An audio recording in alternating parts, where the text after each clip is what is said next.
So first and foremost, I just want to say I'm not the best scratcher or the worst scratcher. It's just kind of like, there's many styles. Some of it, what you're hearing was everything from Ornette Coleman to John Cage to, I don't know what, Pauline Oliveros.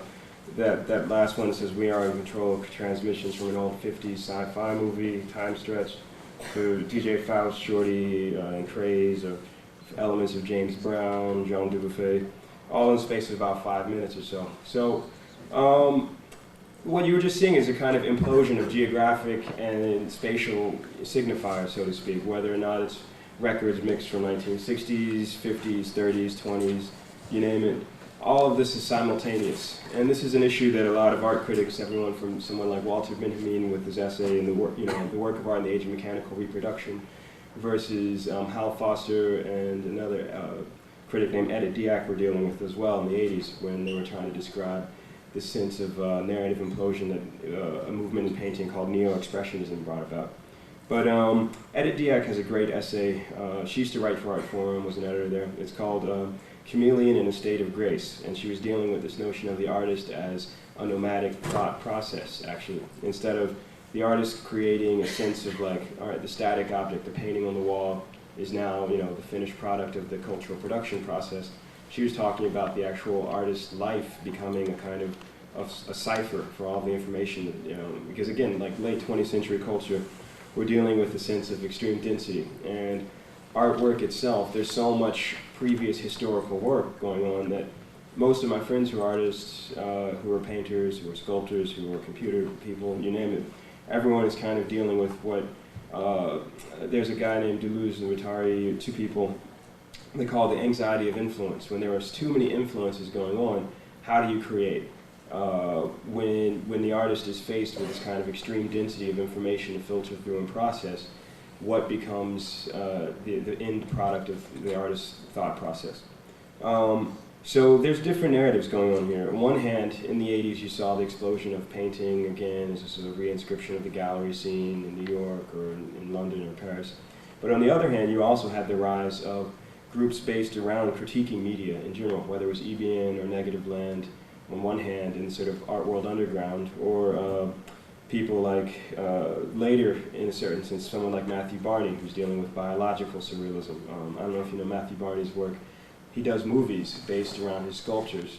So the end product of the sculpture is actually a short movie rather than the actual object. So you're seeing a sort of nomadic process where different forms of studio processes, whether you can remember like a lot of painting movements in I'd say the 1890s up until maybe the 20s, the focus of a lot of interesting painting became the artist studio. Like you remember people like Degas, Gauguin, Picasso, etc. They would all paint their studio in pictures. There's kind of a focus on how the creative process originated in the artist's mind. So they'd be like, okay, let's critique this and paint the actual place where the paintings are painted. It's like an implosion of narrative again.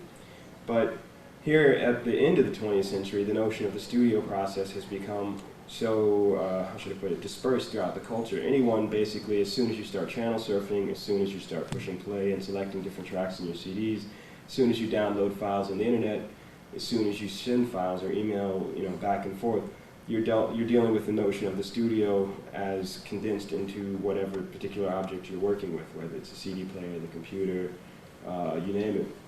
So there was a theorist named Walter Benjamin, who, as I mentioned earlier, had sort of been critiquing this with what he called sort of the notion of the art object's aura, A-U-R-A. What is original? What is derivative? What's a copy? So this was an important essay in art history dealing with visual medium and film. And again, why I keep referencing film in a way, whether it's Matthew Barney's films or even someone like Man Ray's stuff, where he was dealing with surrealist notions of photography. You're seeing all of this, like what I was just playing in my DJ mix. You could hear fragments of film sounds. You heard, everything from the Twilight Zone to, old Dolomite records. You're getting to the point of culture itself as total theater, as total studio. And to make a long story short, there have been narratives in music paralleling this, and there's also been narratives in the conventional art world, whether it's Wagner in the 19th century trying to combine each character with certain motifs, whether they were visual or sound. That was kind of theater as Gesamtkunstwerk or total artwork. or later in the century, even someone like Andy Warhol or Joseph Beuys, where they threw events or parties continuously as a kind of a socializing process of how their art got out. In the 60s, that kind of notion of art as questioning the notion of a static object, whether it was Warhol's soup cans or Joseph Beuys' conceptual happenings, or someone named Alan Capra who's out on the West Coast dealing with the same thing. They also had parallels in urban youth culture. What you saw, the rise of poetry scenes of someone like the Last Poets dealing with like critiquing entire societal value structures with poetry and then recording it, or William Burroughs with his cut-ups in Morocco with someone named Brian Geisen, who was his partner in a lot of these. You saw the appropriation in mass culture of what had been previously viewed as an avant-garde terrain, whether it was the surrealists in the 20s or the Dada movements, you know, critiquing sound and sort of doing hilarious sound movements, or the Italian futurists in the teens doing noise operas. You know, instead you now have Hendrix smashing amps and blasting the audience with noise instead of like an avant-garde, you know, kind of thing. So I'm just using these as metaphors of the migration of avant-garde culture into mass culture. And these are serious issues in terms of art, you know, and creative potential, because usually in the West, the art object is viewed as something divorced from the social continuum. It's something that you put on your wall and just stare at. Or on the other hand, the symphony is something that you go and sit and just respectfully look at the performance. Whereas, say for example, with DJ culture, you're immersed in the performance, and there's a kind of no single narrative. When you go to an event, you're walking around. Sometimes the stage is the central focus of the scene. Sometimes you just walk around, and you know, there's no sense of a solid singular narrative. And I'm just using this as a metaphor, but you can even look at the internet as a similar parallel, where there's no centralized situation going on. It's dispersed information all over the place. You can look at TV channels. You can also look at the current sort of crisis in the art world right now, because there's no central narrative, and there's kind of a generation gap between the critics and the artists that makes for most art criticism being 20 years out of date, really, you know. So these are all issues that, you know, younger artists, people in our age range, 20s, you know, teens, 30s, will probably be dealing with as we grow and sort of expand out into electronic media.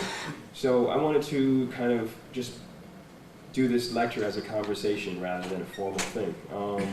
And in that spirit, I was going to see if Gardner's videotape is ready.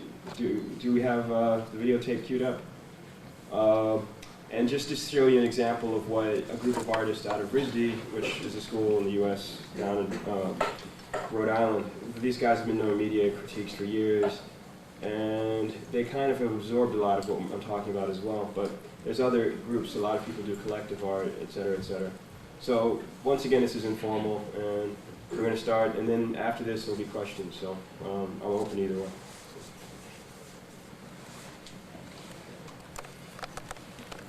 I'm going to play a piece that we played last night, a new EBN theme track featuring Brian May on guitar, Bootsy Collins on bass, and Dennis Chambers on drums, and my partner Josh doing little bleeping sounds. Can we cut the lights? Can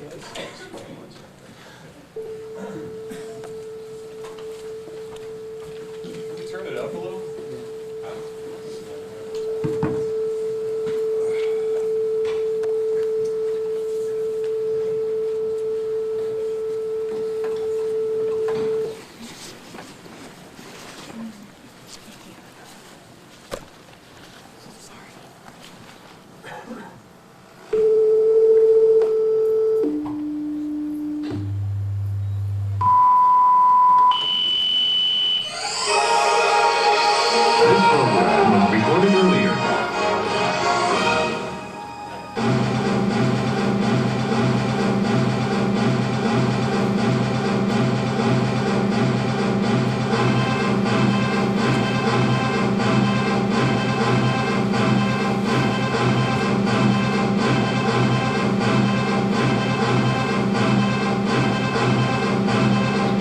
Emergency broadcast network.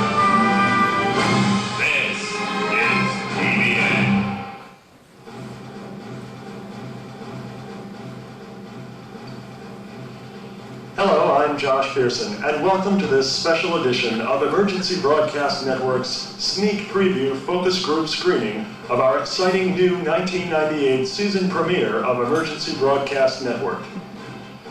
The trailers you're about to see are just a taste of the great things to come in 1998. We want to make TV special, and we want you to get ready for all the laughs, the drama, and the non-stop action of our upcoming 1998 season.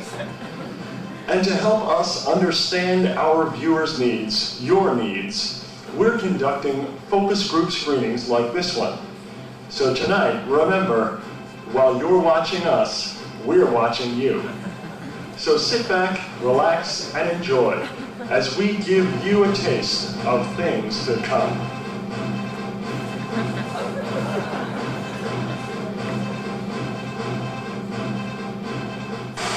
Emergency Broadcast Network, can't hear you. Emergency Broadcast Network, Emergency Broadcast Network, can't hear you. Emergency Broadcast Network, Emergency Broadcast Network, can't hear you. Emergency Broadcast Network, can't hear you. Emergency Broadcast Network, Emergency Broadcast Network, can't hear you. Emergency Broadcast Network,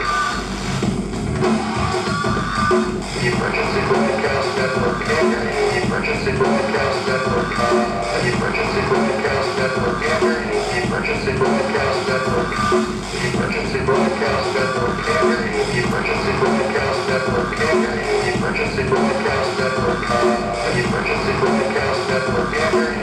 Emergency Broadcast Network.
I just want to say it was a pleasure working with Brian, Dennis, and Bootsy. It's always a pleasure working with them or their likeness.